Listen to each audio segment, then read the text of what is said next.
তো হ্যাঁ বন্ধুরা, আপনারা থাম্বনেলে ঠিকই দেখেছেন যে রেশন কার্ড রয়েছে এমন সমস্ত পরিবারকে মাথাপিছু 1000 টাকা করে দেবে করোনা মোকাবেলা বাহিনী, এমনটা উঠে এসেছে বিভিন্ন গণমাধ্যমে। আর অন্যদিকে প্রত্যেক পাড়ায় পাড়ায় মানুষের কাছে রেশন কার্ড পৌঁছে দিচ্ছে পশ্চিমবঙ্গের মুখ্যমন্ত্রী মমতা ব্যানার্জি। তো আজকে এই সমস্ত বিস্তারিত এই ভিডিওতে আমি আলোচনা করব। তো ভিডিওটির সাথে থাকবেন এবং সঙ্গে থাকবেন। তবে ভিডিওটি শুরু করার আগে আপনার কাছে আমার একটা রিকোয়েস্ট, প্লিজ আমার চ্যানেলটাকে সাবস্ক্রাইব না করে থাকলে চ্যানেলটাকে সাবস্ক্রাইব করে দেবেন এবং অল নোটিফিকেশনে ক্লিক করে দেবেন। তো চলুন ভিডিও শুরু করছি। তো বন্ধুরা, আপনাদের যদি রেশন কার্ড থাকে তাহলে আপনারা কি কি সুবিধা পাবেন আমি এই ভিডিওতে বিস্তারিত আলোচনা করে বলে দেব। তো ফুল ভিডিওটি দেখবেন, স্কিপ করবেন না। তো রেশন কার্ড আছে তো লকডাউনের কারণে 1000 টাকা করে দেবে সরকার।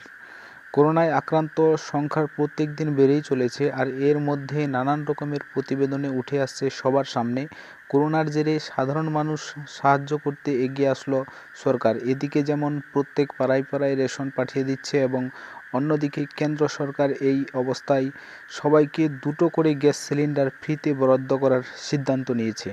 আর এই সুবিধাগুলো সাধারণ মানুষকে দেওয়ার জন্য সরকারের নির্ণয়। রেশন কার্ড রয়েছে এমন সমস্ত পরিবারকে মাথাপিছু 1000 কোটি টাকা দেবে করোনা মোকাবেলা বাহিনী, এমনটা উঠে এসেছে বিভিন্ন গণমাধ্যমে। আর অন্যদিকে প্রত্যেক পাড়ায় পাড়ায় মানুষের কাছে রেশন পৌঁছে দিচ্ছেন পশ্চিমবঙ্গের মুখ্যমন্ত্রী মমতা ব্যানার্জি। পৌরসভা ও পঞ্চায়েত অঞ্চল সকলের কাছে এই টাকা পৌঁছে যাবে কবে? তাড়াতাড়ি, এবং রাজ্যব্যাপী লকডাউন ঘোষণা করে বিহার সরকার। তবে এই রাজ্যে মুখ্যমন্ত্রী মমতা বন্দ্যোপাধ্যায় তিনি ঘোষণা করেছেন প্রত্যেক জনমানুষকে রেশন দেওয়া হবে। যাদের রেশন কার্ড নেই তাদের ছোট টোকন রেশন কার্ড দেওয়া হবে, আর যার মাধ্যমে তারা রেশন তুলতে পারবে লকডাউন চলাকালীন অবস্থায়। প্রত্যেক বিদ্যালয়ে ছাত্রছাত্রী ও অভিভাবকের কাছে বিনামূল্যে রেশন প্রদান করা হবে এবং প্রথম থেকে দশম শ্রেণী পর্যন্ত সবাইকে চাল এবং আলু পাবেন, সবাই চাল এবং আলু পাবেন।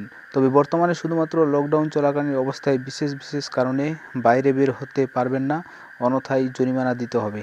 তো বন্ধুরা, ভিডিওটি ভালো লাগলে প্লিজ চ্যানেলটাকে সাবস্ক্রাইব করে দেবেন এবং পাশে থাকবেন, সঙ্গে থাকবেন। Thank you. পরের ভিডিওতে আবার দেখা হবে।